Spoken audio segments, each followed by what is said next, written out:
Aqui, ó. Conversor buck tá tudo certinho, tá? Conversor boost, deixa eu ver, tá tudo certinho. Conversor buck boost tá igual ao conversor boost, tá, gente? Tá errado isso aqui. Esse diodo aqui é invertido.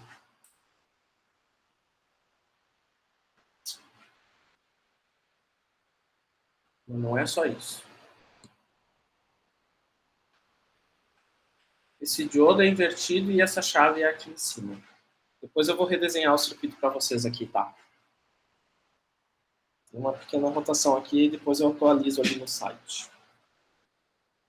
Gente, vamos começar as simulações. E vamos recomeçar do conversor buck, para a gente ir revisando o que foi feito da última vez, tá? Vou abrir aqui a minha máquina virtual.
Tá. Primeira coisa aqui, gente. Conversor CC. CC. Ele vai pegar uma fonte CC, sei lá quantos pontos eu tenho aqui, 100. E ele vai converter isso em um valor CC também. Tá? A diferença que vai acontecer aqui é que a gente vai modificar o nível de tensão e, consequentemente, o nível de corrente. Então, ele funciona como se ele fosse um transformador desse nosso sistema. Vou botar aqui o indutor, vou botar aqui o capacitor.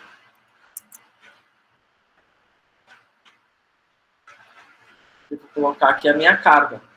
Nesse caso, a minha carga está sendo representada para o resistor.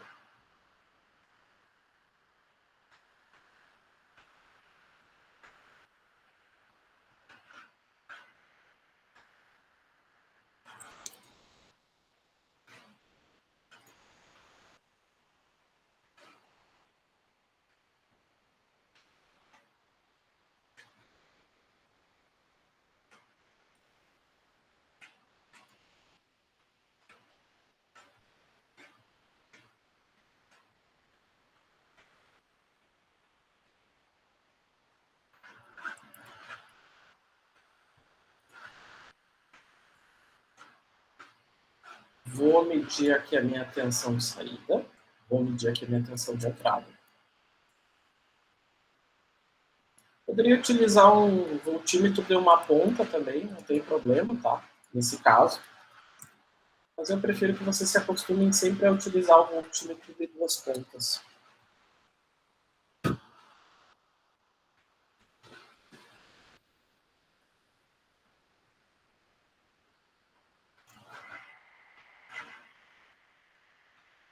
E vou colocar aqui o comando da minha chave.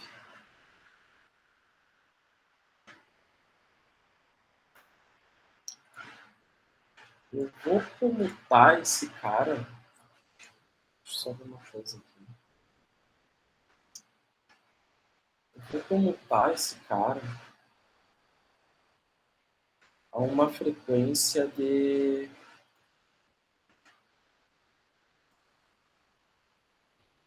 40 kHz, eu acho que seria o ideal.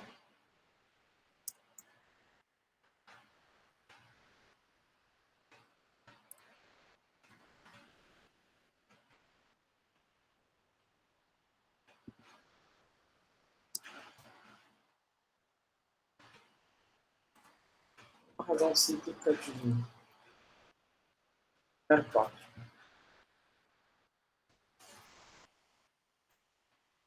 Vocês não têm aí, gente, os dados que a gente de projeto que a gente fez no último conversor?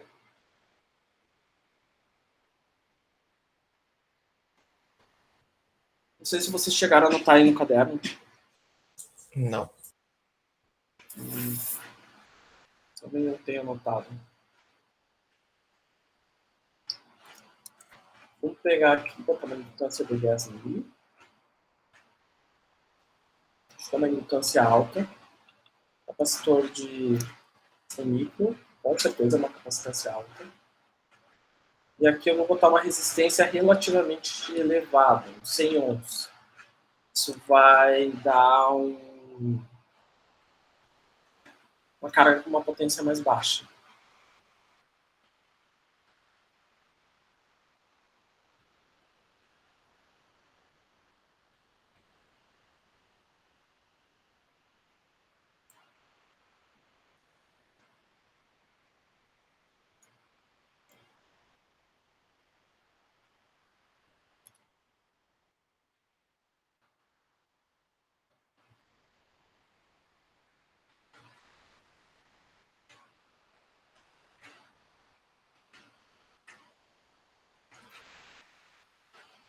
Tensão de entrada, 100 volts.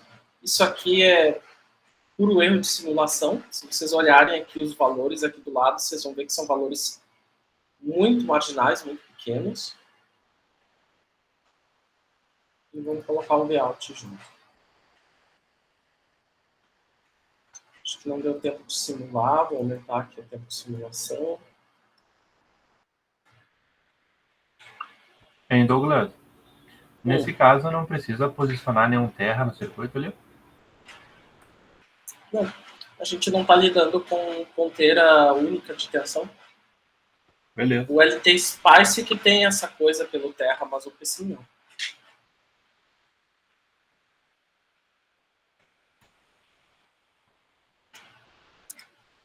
Vou medir também essa corrente no indutor aqui.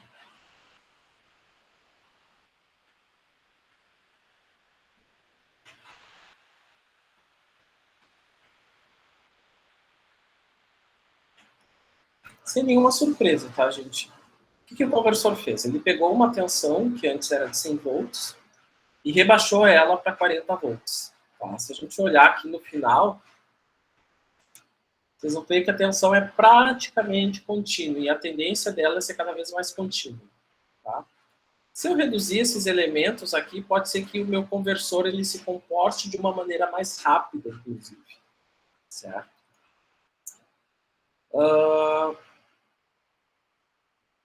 A gente também pode observar a corrente no indutor. A corrente no indutor, obviamente, ela parte de zero. Não, eu não queria botar nesse gráfico aqui. Só um pouquinho.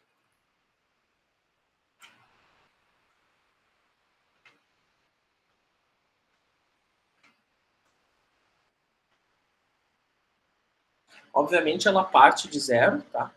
Mas se vocês forem ver no decorrer do caminho, ela é uma corrente que nunca chega a zero. A corrente que está passando pelo indutor do Buck. O que isso quer dizer?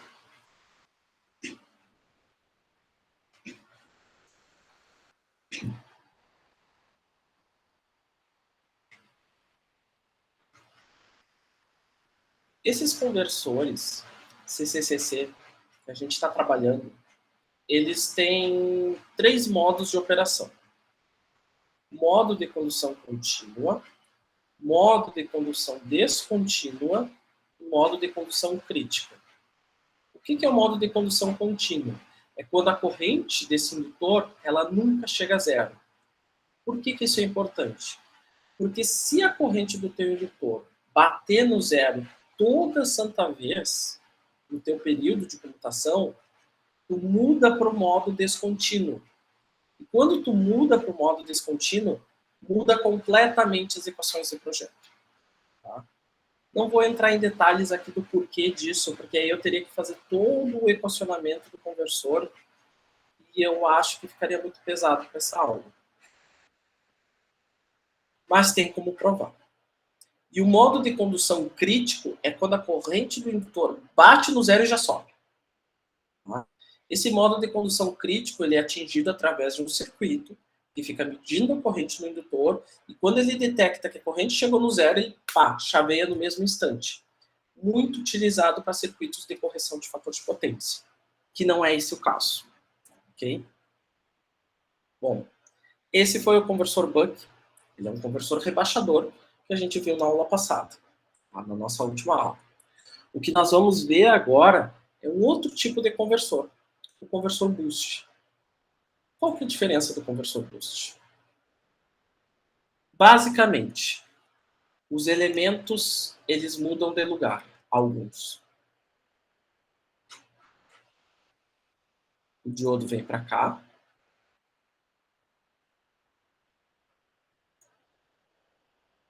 A chave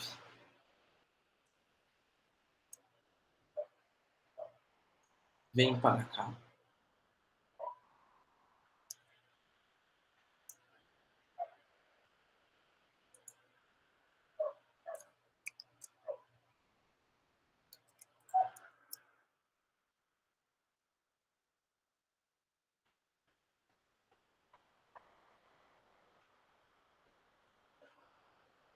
O indutor passa para o outro lado.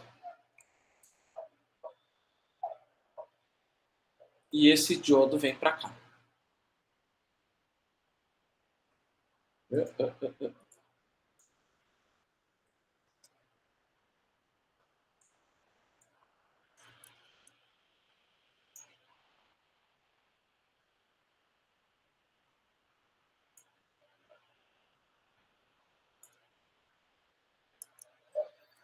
Mesmo indutor, mesmo capacitor, mesma resistência, mesma comutação.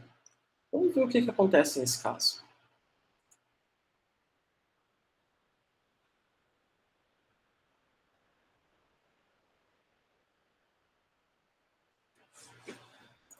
Tensão de entrada permanece a mesma, 100 volts. Tensão de saída. Oxi. O que aconteceu aqui, senhores?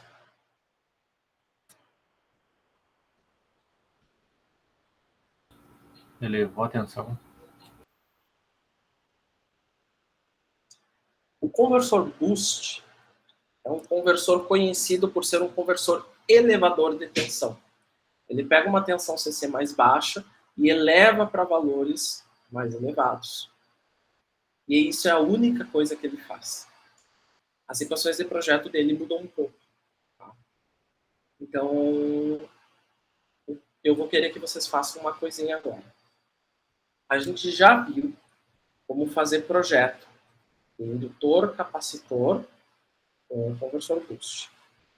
Eu vou querer que vocês façam esse projeto agora. Tá? A gente tem aqui essas equações de projeto, que é a relação entre tensão de entrada e tensão de saída. Temos aqui como calcular o indutor do conversor boost e temos aqui como calcular o capacitor. Tá? Deixa eu tentar ver se eu consigo pegar aqui algum dos exercícios. Eu não lembro se eu tinha passado exercício para vocês. Acho que não tinha passado, né? Não, não tinha. Deixa eu pegar aqui algum exercício e eu vou querer que vocês resolvam.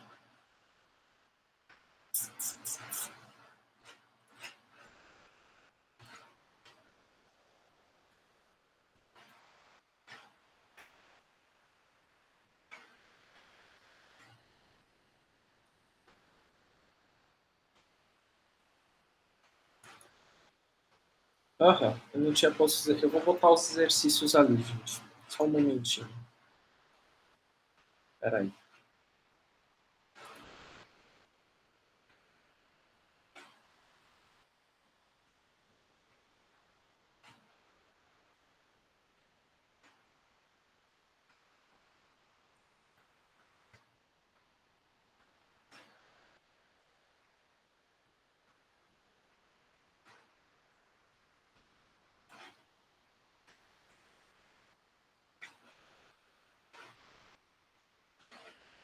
Tá.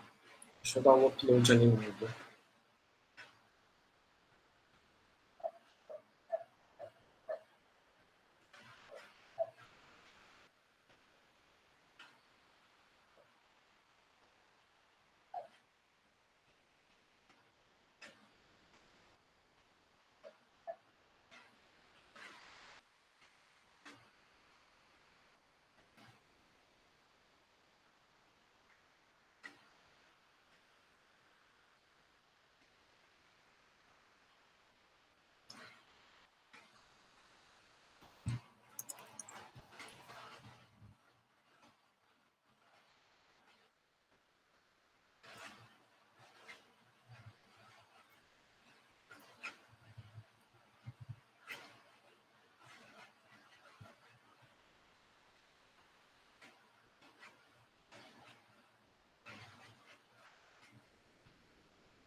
Bem ali no mundo se vocês conseguem acessar, gente.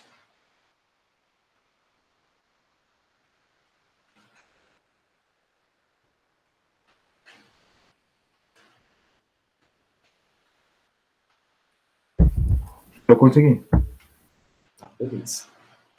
Consegui também. Então eu vou querer que vocês façam o seguinte, ó. Eu vou abrir aqui para mostrar.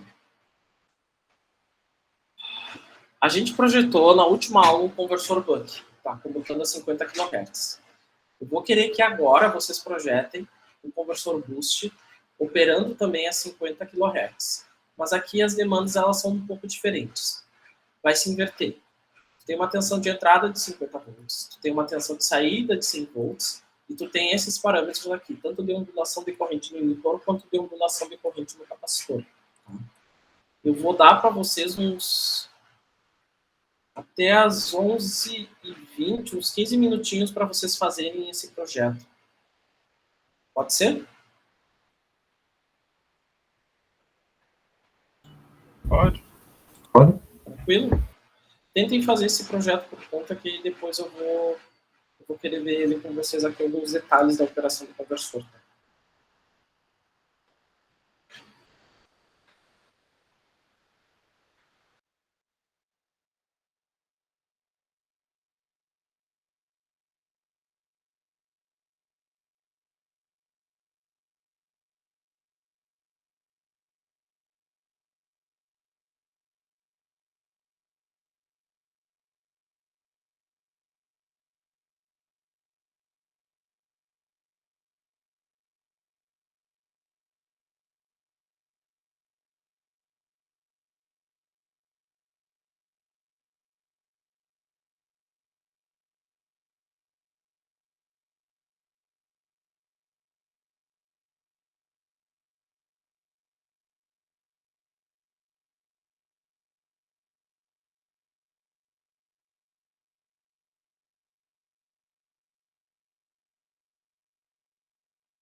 Fechou, gente? Não sei se fechou certo os cálculos, mas fechou. Como é a equação para colocar no bloco que faz o chaveamento? Tá. Vou explicar aqui. Vou fazer o seguinte.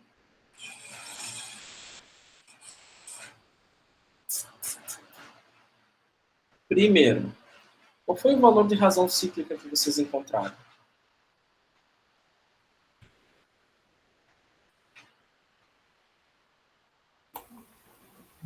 Eu encontrei 0,5. Qual é o valor da tensão de entrada que a gente tem que pôr? 50? Acho que é 50, né? Olha só. Como é que funciona esse bloquinho aqui do P5?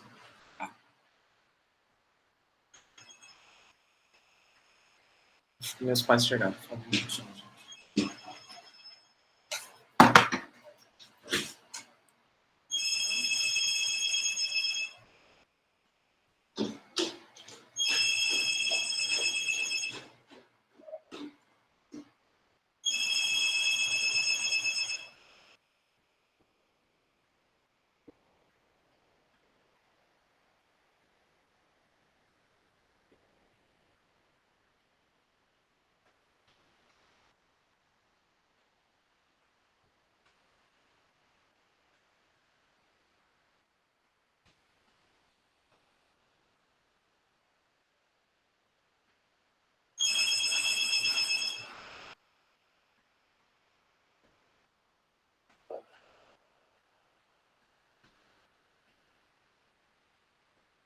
A razão cíclica ele não deu, né?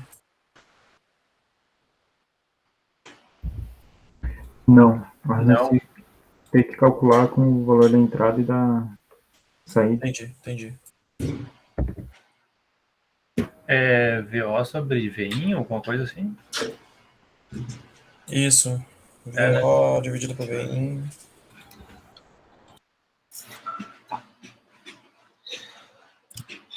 Esse bloquinho do P5, gente, ele funciona assim.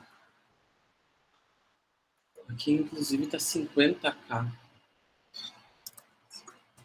kHz. Qual é a frequência? Essa frequência, ele quebra ela em 360 partes, tá? Então, o começo do período é 0 e o final desse período é 360. Aqui tu vai colocar os números de comutações, ou seja, se tu colocar 2, ele vai subir e vai descer. Se tu colocar 3, ele vai subir, vai descer e vai subir. Se tu colocar 4, ele vai subir, vai descer, vai subir e vai descer. Tá? Isso tudo dentro do período de comutação. E aqui embaixo tu põe exatamente em que pontos que isso vão acontecer. Por exemplo, quando eu coloco em 0 aqui, significa que essa onda sobe logo no início do período. Quando eu coloco 360 vezes 0,5, significa que no meio do período vai descer.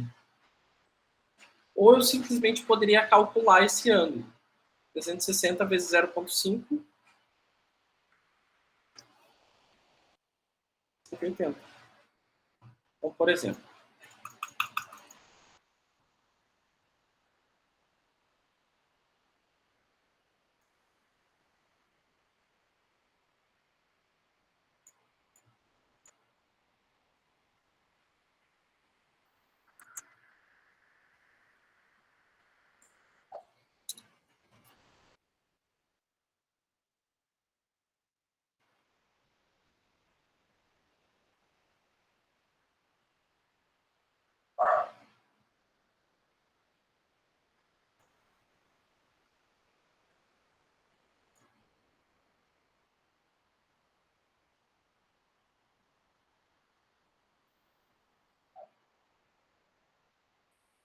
Tá, e como faz para achar no cálculo o valor da frequência de comutação?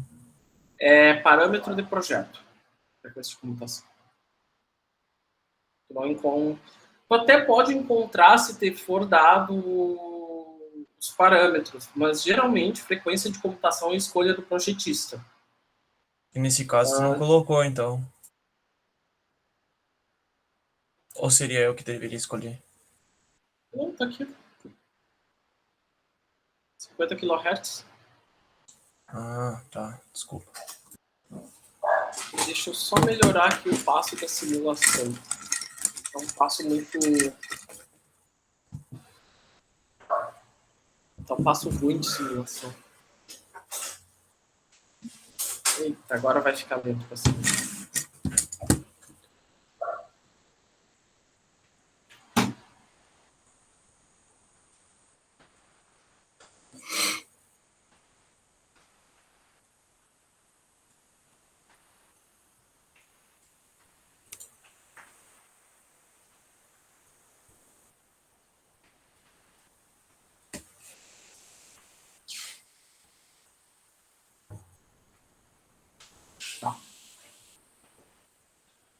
Tá.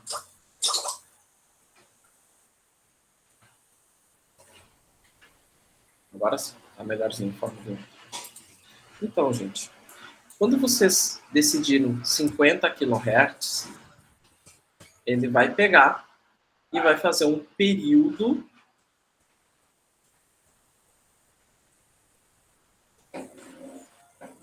de aproximadamente 20 microsegundos.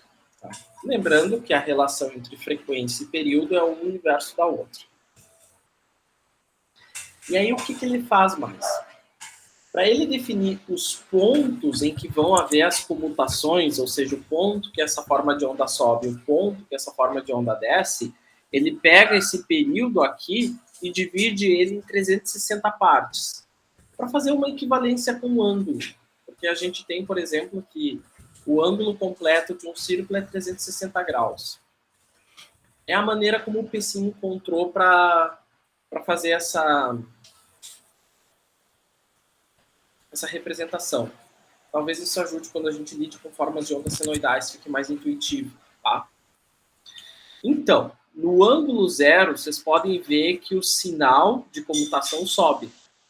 E esse sinal de comutação se mantém se mantém em cima, até chegar a 180 graus, ou a metade do período. Daí ele desce.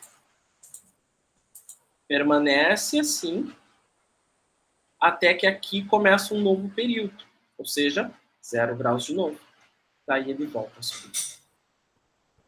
Então, toda vez que a gente for utilizar esse bloco de comutação aqui, o que eu recomendo vocês fazerem, gente? Substitui essa segunda parte aqui por 360 vezes a razão cíclica de vocês. Fica mais fácil. 360, por exemplo, vezes 0,5 vai dar 180. 360 vezes 0,75 vai dar 270. Então, ele já troca para você esse valor de ângulo que tu deveria colocar aqui. Não sei se eu consegui explicar a tua dúvida, Matheus. Sim, entendi. Beleza. Só tome cuidado aqui, tá, gente? Nunca esqueçam de botar a frequência certinha aqui, porque senão vai dar brecha. Não vai funcionar direito o sistema de vocês, tá? Ô Douglas, sempre que possível dá um zoom, porque os dados ficam muito pequenos e não dá para enxergar direito. Deixa eu ver aqui. Rolar a bolinha do mouse não funciona? Só se eu apertar Ctrl, talvez, ou Alt. É que eu tô aqui no Mac, né? Ah, justo. Mas não tem lupinho ali em cima que dá pra dar zoom? Tem. Isso trava tudo aqui. Outra dúvida que eu tenho ali no VO dividido por VN não seria 2 em vez de 0,5? Não vai ser o 100 dividido por 50? Sim, o VO dividido por VN vai dar 2. Mas a equação ela é um pouco mais complexa que isso. Ela não é igual a do conversor Buck. Olha só. Se a gente for olhar aqui a equação do VO vem é 1 sobre 1 menos D. Então, quando a gente coloca isso no equacionamento, vai ficar mais ou menos assim. Ó. Deixa eu abrir uma janela de navegador aqui, só um pouquinho.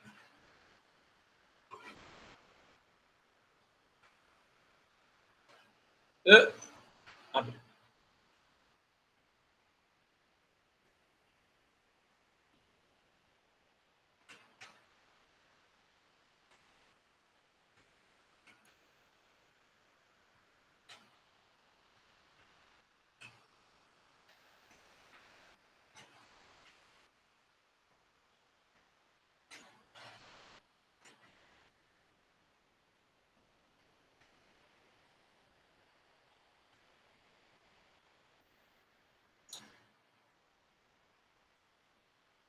Para, tio, não quero ver isso aqui.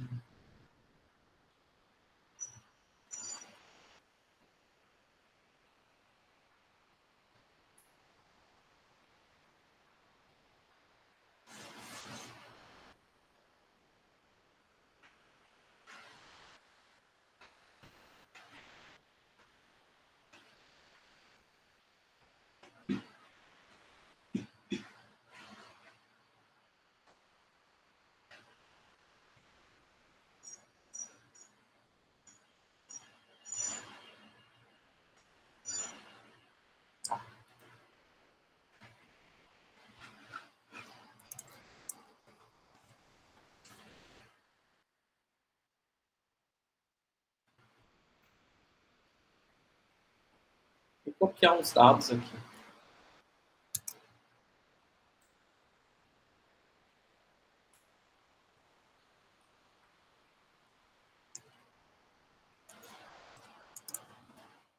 Tensão de entrada é 50 volts, né? Tensão de saída é 100 volts. Isso. Resistência de saída foi D. Ou é especificado potência? É especificado potência.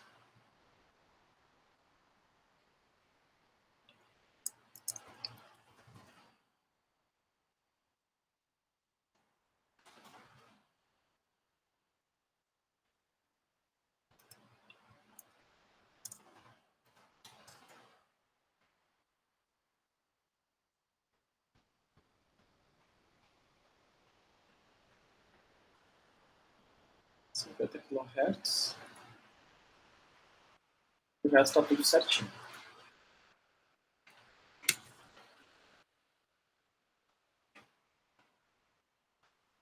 Vou pegar aqui. Na verdade, eu vou pegar tudo isso aqui. Porque a maneira de fazer o projeto nesse sentido é igual. Tá? Só que agora vai mudar um pouco as equações. Olha só.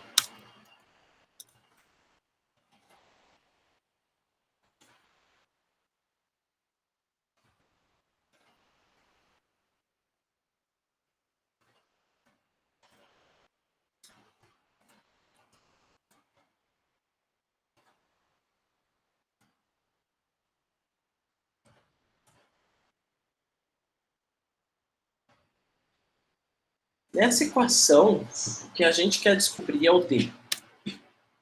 Prosseguimos. Deixa eu tentar ver se eu não consigo dar um enter aqui dentro do modo equação. Consigo. Quanto que é o meu VO, gente? Eu já estou vendo aqui. 100 volts. 100. Meu VIN, 50. 1 sobre 1 menos D. Eu não consigo ainda separar esse meu D. Eu vou ter que fazer algumas manipulações. Tá. Primeira coisa. 100 dividido por 50, 2. Obviamente. Tá? Aqui eu vou deixar ainda 1 sobre 1 menos D para não confundir. Agora, o que eu vou fazer é só manipulações matemáticas. Eu vou passar esse 1 menos D para o outro lado.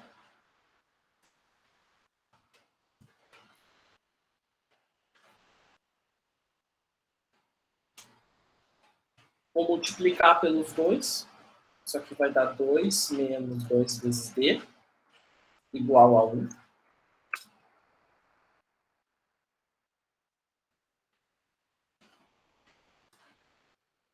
Eu vou passar o outro 2 para o outro lado. Vai ficar 1 menos 2.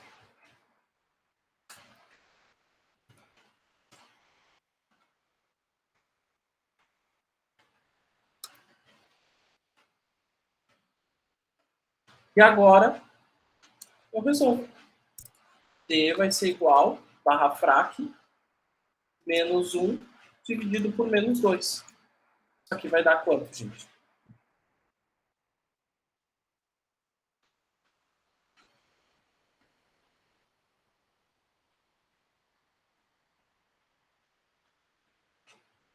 Aí, 0,5.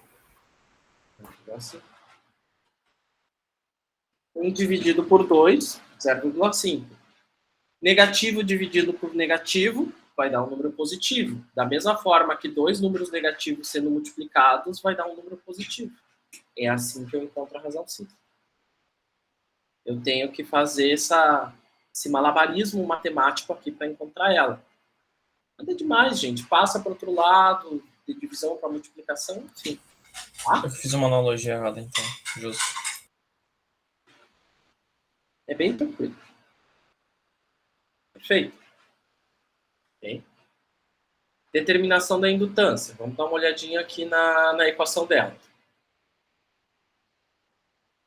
A determinação da indutância eu tenho tensão ao quadrado vezes a razão cíclica.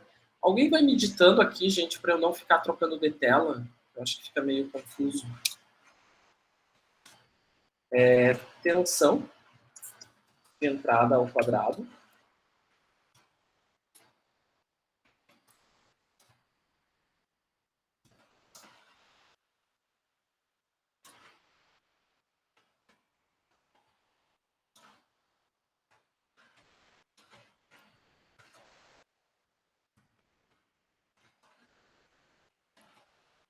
Uhum.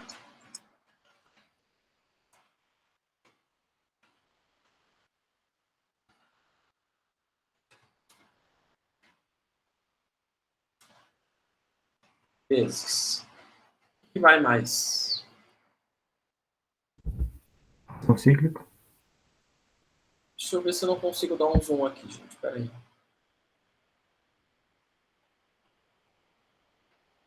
Consigo. Razão cíclica. Vezes. Mais alguma coisa? Não. Ah, Em cima não. é isso? Sim. Embaixo. Frequência.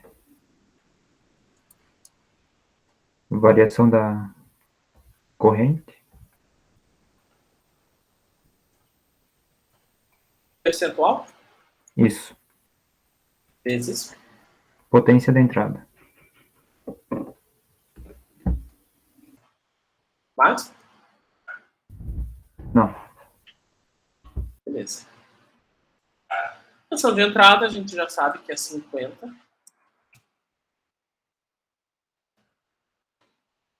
Um 50 elevado ao quadrado. Esqueci de botar uma barra fraca aqui.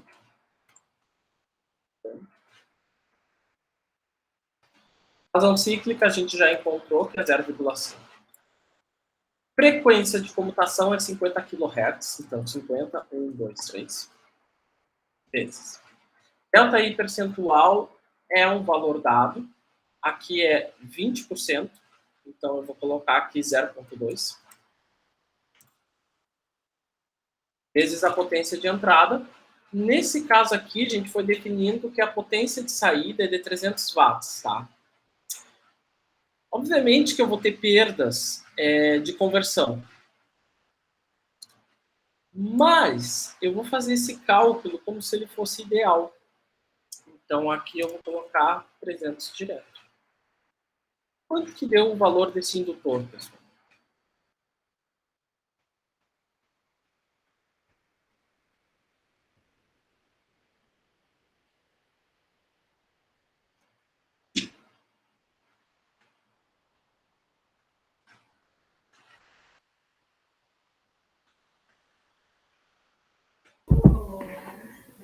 416 micro.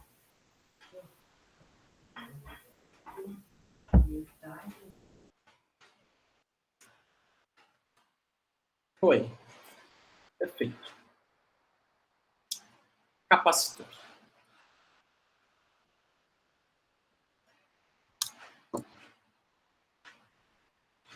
A equação do capacitor, no caso do conversor boost, vai envolver a minha corrente de saída, minha razão cíclica e também frequência de comutação e variação percentual da tensão. Então, vamos lá. Eu vou ter a minha corrente de saída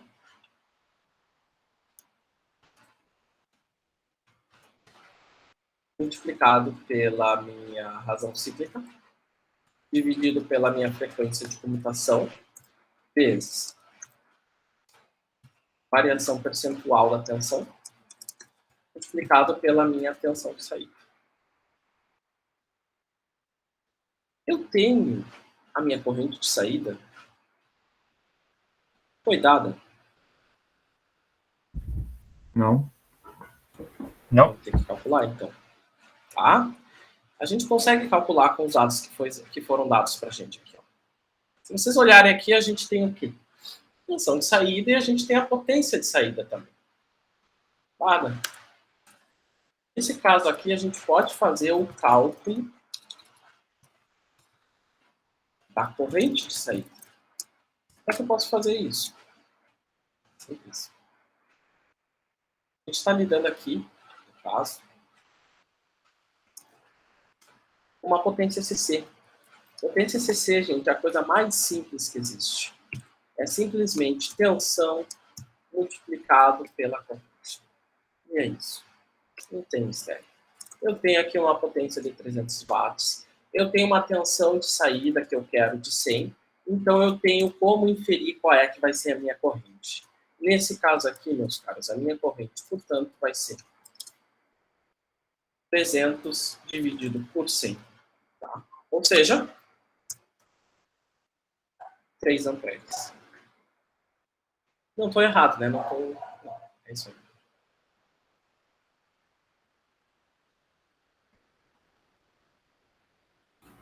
Isso aí.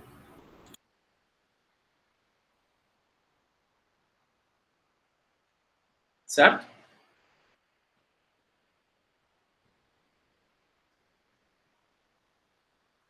Vamos prosseguir. Com esses 3 amperes, eu venho aqui agora e alegremente monto a minha equação do capacitor. Corrente de saída de 3 amperes, razão cíclica já calculada de 0,5. Frequência de comutação de 50K. Variação da ondulação de tensão já foi definida, que é 0,01. E a tensão de saída também já foi definida, que é 100 volts. Por gentileza, pessoal, quanto que vai dar esse capacitor?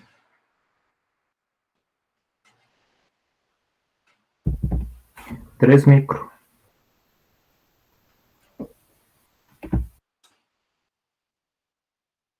Vamos testar, então, se esse nosso equacionamento está correto, tá?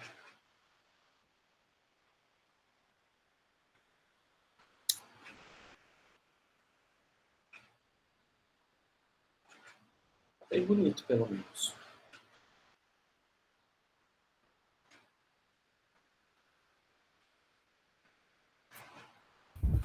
Não, desculpa, professor, é 30 micro. Eu esqueci de colocar um zero no cálculo da variação da tensão. É que ele dá 3 vezes 10 na menos 5. Isso. Então, arredondando para micro, dá 30. Ixi, não temos o valor da resistência de saída. O que vamos fazer? Dá Pega para calcular também? a tensão e a corrente de saída. Isso aí. Temos a tensão e a corrente de saída, não temos? A tensão de saída a gente sabe que deve ser 100 volts. A corrente de saída a gente sabe que deve ser 3. Ah, eu não consigo fazer a divisão por aqui. Tá, gente. 100 dividido por 3 vai dar 33,33, se eu não me engano. Isso aí. Tensão é igual a resistência vezes corrente. Resistência igual a tensão dividido pela corrente. Perfeito. Estimamos uma resistência que se comporta conforme a potência que a gente espera. Tá?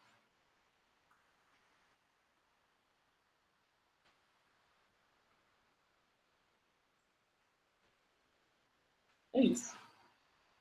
Não é mais nada demais. Tá certo? Tá certo. Vamos ver se ele vai se comportar conforme a gente espera.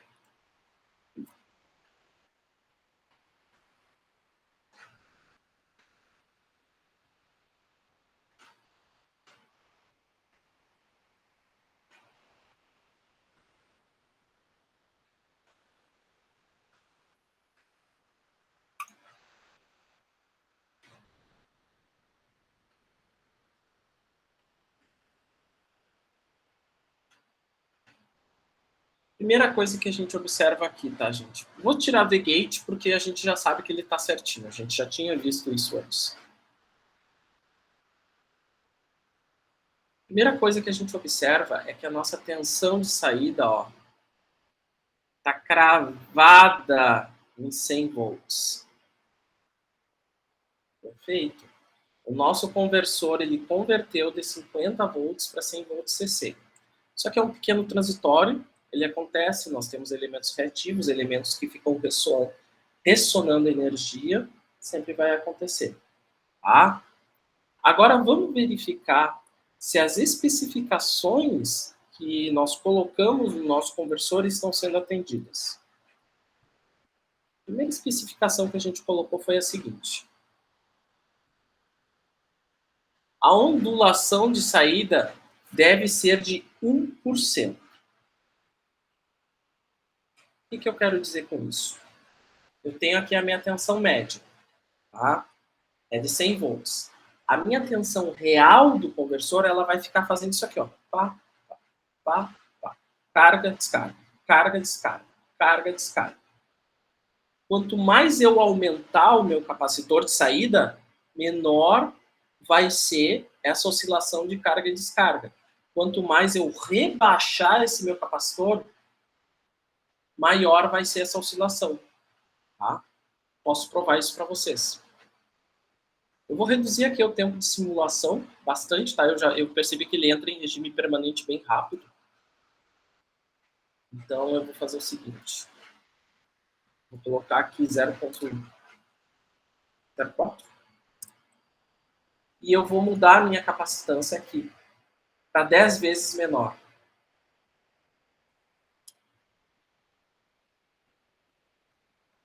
Olhem bem como está essa tensão de saída. Olha como é que ela vai ficar.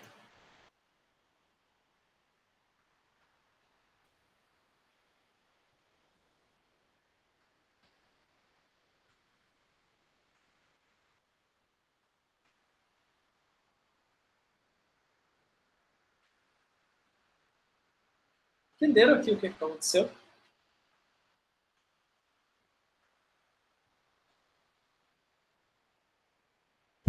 Se eu der um zoom aqui,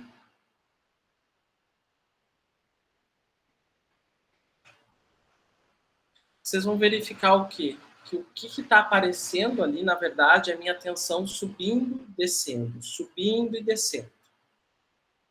Eu vou gravar esse momento de tela aqui. E vou colocar de novo a capacitância agora que a gente projetou.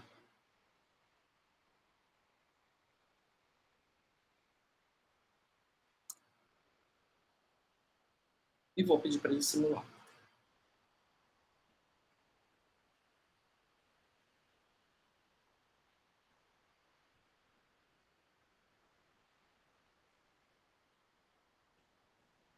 E aqui agora eu vou apertar esse play para ele colocar no mesmo momento que eu tinha de tela antes. Olha a diferença.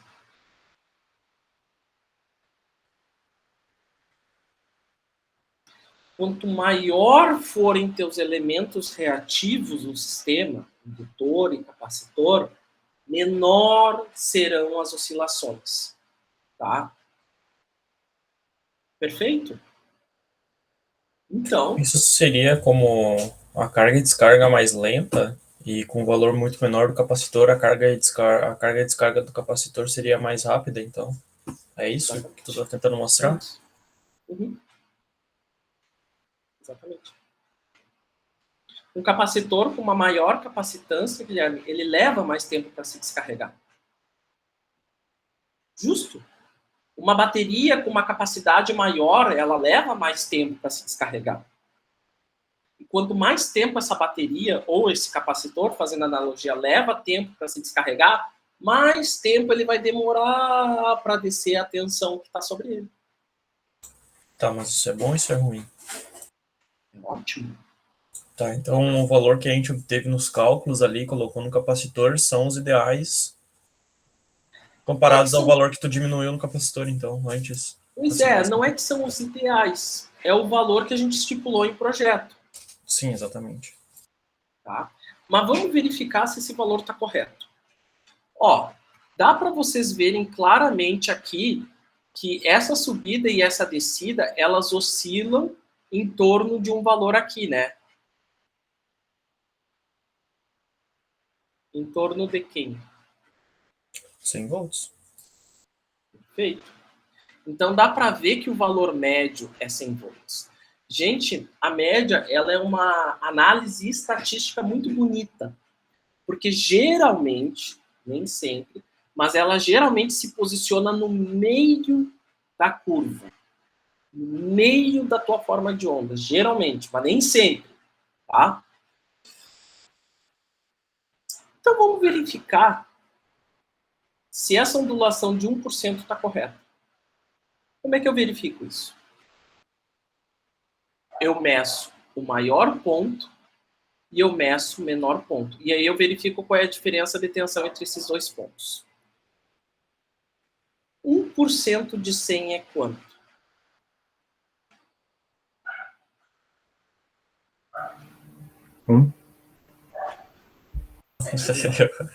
É só olhar valores que estão em torno daquele, digamos que daquele valor central ali. Isso. Se vocês forem ver, gente, essa forma de onda ela sobe até 100,5 volts. E ela desce até 99,5. Ou seja, a diferença daqui para cá é de 1 volt. Tá?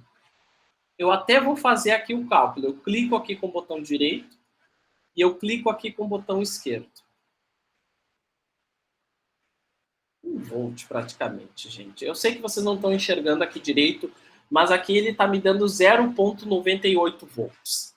Basicamente seria 99,4 e 100,4, mais ou menos. Uhum. Tá dentro, gente. Tá dentro. Tá? Lembrando o seguinte, ó, isso é muito importante para que vocês lembrem. Atenção. Daqui da média de 100 para cima, ele sobe ΔV dividido por 2. Da média para baixo, ele sobe ΔV dividido, ele desce ΔV dividido por 2. E essa variação total é que é o ΔV, ou seja, a variação total de tensão. Então, se eu estipulei que a minha variação total de tensão é de 1 volt, significa que ele vai subir 0,5 para cima e significa que ele vai descer 0,5 para baixo com relação à minha média. Ou seja, se eu tenho uma tensão de 100 volts de saída, ele vai ter o valor máximo de tensão de 100,5 e ele vai ter o valor menor de tensão de 99,5.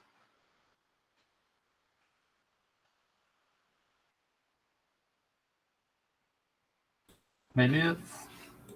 Beleza. O nosso capacitor tá lindo. Vamos dar uma olhadinha no indutor.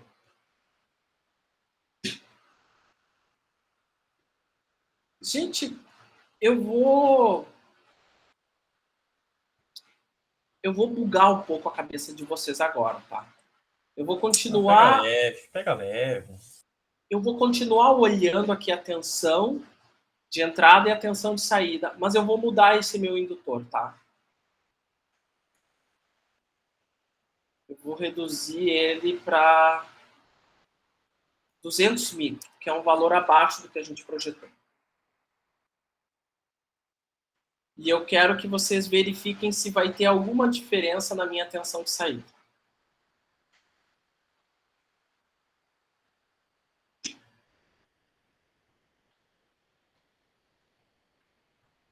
Pronto. Dá um zoom aí, tio. O tempo de estabilização é mais longo? O tempo de estabilização mudou. Perfeito. Mas se a gente for olhar o que importa, que é a minha tensão de saída, mudou alguma coisa? Mudou? Quase nada, se vocês forem ver, né, gente? É, praticamente nada. Isso é por causa da posição que o indutor está no circuito? No conversor boost, ao contrário do conversor buck, isso é uma característica do circuito, tá? A ondulação da tensão de saída não é mais influenciada pelo indutor. No conversor buck era. Por quê? Porque indutor e capacitor eles estavam sempre conectados. No conversor boost, não. Daí eu pergunto para vocês. E aí? Por que a gente tem, então, que projetar esse indutor? Não dá para jogar qualquer valor de indutância aí e ele vai funcionar?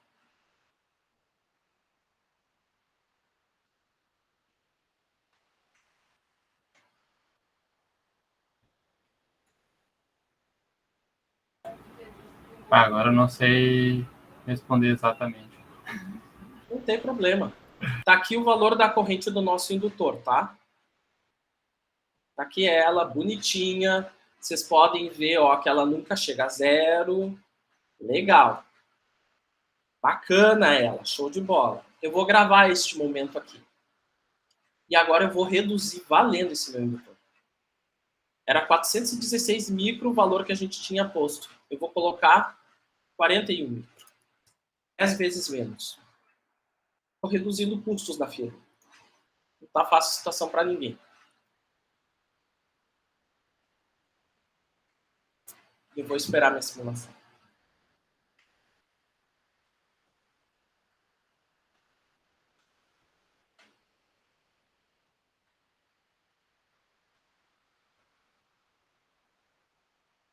Olha o que aconteceu aqui com o meu indutor.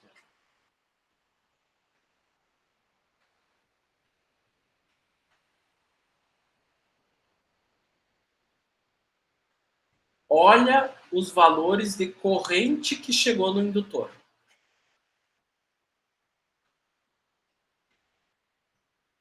E vocês viram que a corrente dele está começando a tocar no zero? Por um curto período de tempo?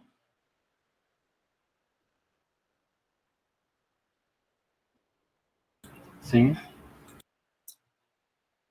Por enquanto, o conversor está funcionando normal ainda, 100 volts na saída. Ele altera o regime dele, Douglas? Altera o regime dele. Eu vou baixar mais esse indutor para vocês verem o que ocasiona. Eu vou baixar mais ainda. No caso, ele estava em contínuo antes.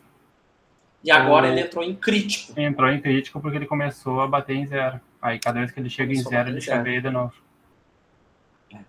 Agora eu vou colocar ele em modo... Agora eu vou baixar ainda mais esse indutor. Vou ver o que vai acontecer.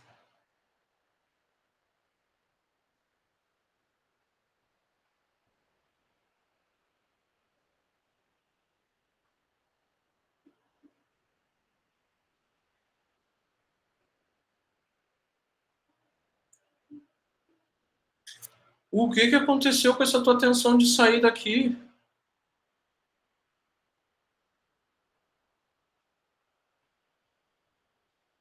Vocês não estão vendo, mas eu vou mostrar que valor que ela chegou.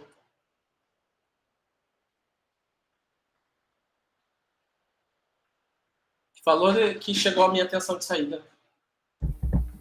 Aumentou um pouquinho. Pouquinho, né? Vocês estão enxergando aí, guris, Eduardo e Gui? Sim.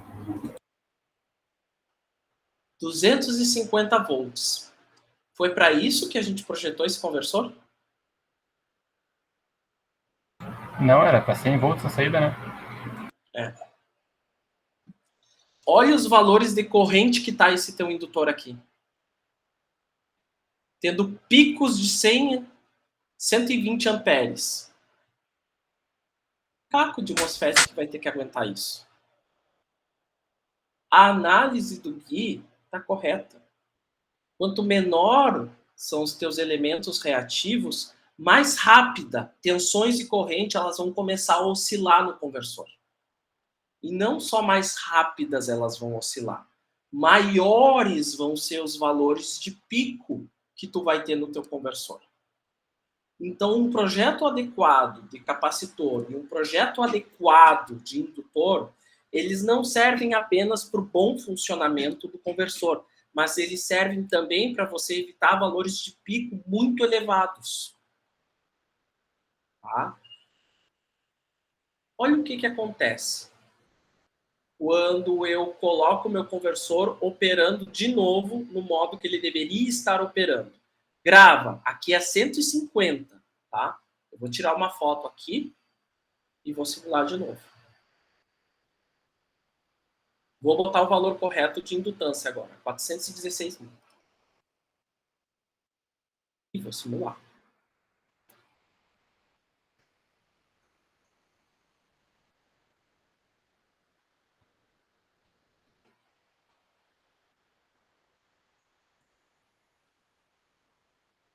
E vou botar na mesma escala que estava antes, tá, gente? Por isso que eu vou apertar nesse play aqui. Que aí ele grava a escala que estava o gráfico. Olha o valor de corrente do indutor. Lembra que ele estava com picos de até 120 amperes? Agora ele está com valores aqui, vamos ver.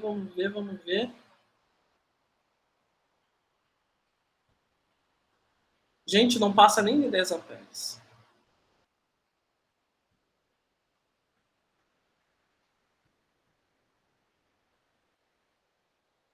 Vou até dar um zoom aqui. Aproximadamente o valor médio aqui da corrente nesse indutor me parece que é 6 amperes aqui, né?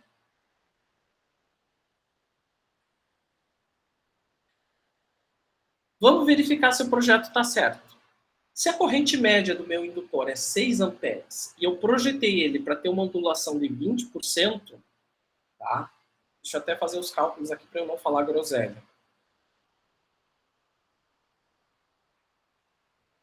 6 amperes vezes 0,2, eu tenho que ter uma variação de corrente de 1,2 amperes. Vamos medir. Pego este ponto aqui. Epa, peguei errado. Pego este ponto aqui. E pego este ponto aqui. 1,19. 1,2. Tá razoável. Tá bom o nosso projeto. Tá? Então, vocês projetarem um indutor é importante por 2 fatores. Isso é importante você saber. 2 fatores. Primeiro, você vai garantir que o teu conversor opere em modo de condução contínua. Quando você opera em modo de condução contínua, ou seja, a corrente do indutor não chega a zero, tu garante que a tua tensão de saída vai estar dentro dos limites que você projetou. Segundo, você evita picos de corrente muito elevados. Quando você evita picos de corrente muito elevados, você garante o uso de semicondutores mais modestos. Tu não precisa botar um MOSFET, um IGBT parrudo ali para aguentar esses picos de corrente. Douglas, tem uma pergunta. É assim, ó. Geralmente, eu acredito que a maior dificuldade para fazer o conversor em si seria encontrar um valor de capacitor que seja adequado aos cálculos, digamos assim. Porque nem sempre tem o valor que tu vai querer projetar, sabe? Precisa pegar, digamos que um valor aproximado, alguma coisa assim. Então, esse valor seria compensado no indutor? Não. Não? Não.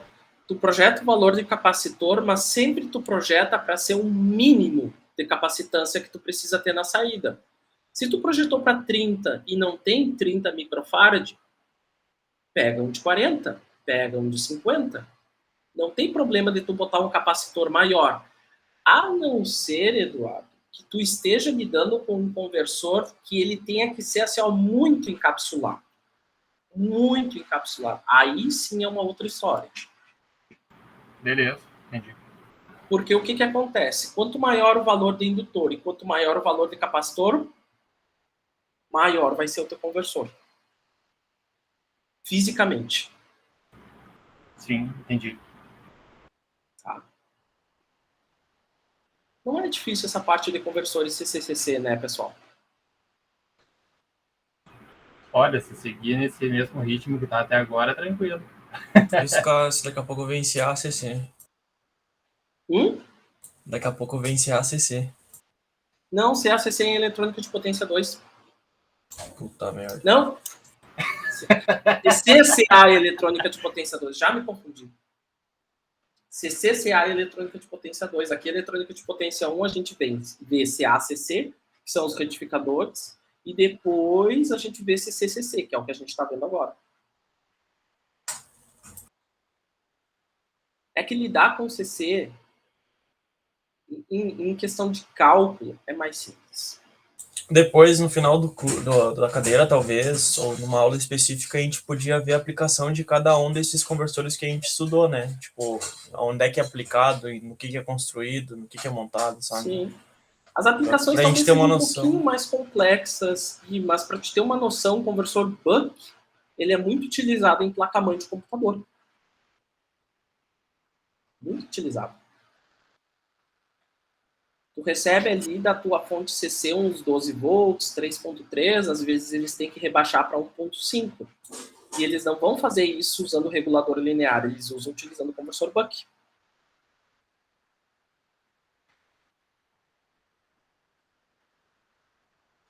Então, além do conversor de tensão CACC que a gente tem, para transformar a corrente, essa tensão em contínua, a gente tem mais um conversor CC-CC após esse conversor CA-CC. Então, a gente teria dois... Meu Deus do céu. E isso aí é o básico. Existem conversores que fazem o seguinte: converte de alternada para contínua, depois convertem de contínua para contínua, e depois convertem de contínua para alternada de novo. Não há limite para isso, depende muito da tua aplicação. Exemplo típico: inversor de frequência para motor.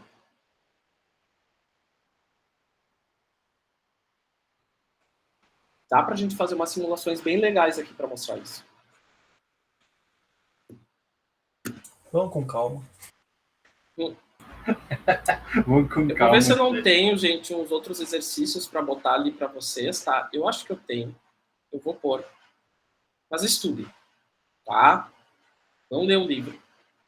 Vamos tentar entender um pouco melhor desses conversores. Não que eu ache que a explicação aqui foi superficial, a explicação foi uma explicação até profunda, mas vocês ainda precisam ver como é que vocês vão fazer o projeto dos semicondutores, que é o interruptor e o diodo. Não foi explicado nessa aula, eu preferi dar foco nos elementos reativos, que eu acho mais importante. Semicondutor é mais fácil de tu projetar, mas vocês têm que estar atentos também. Deem uma olhada nisso, tá? Tu consegue colocar aquele PDF lá que tu montou no material? Isso. Foi? É bem interessante também. Foi. Bom, pessoal. Obrigado pela atenção de vocês. Fechou. E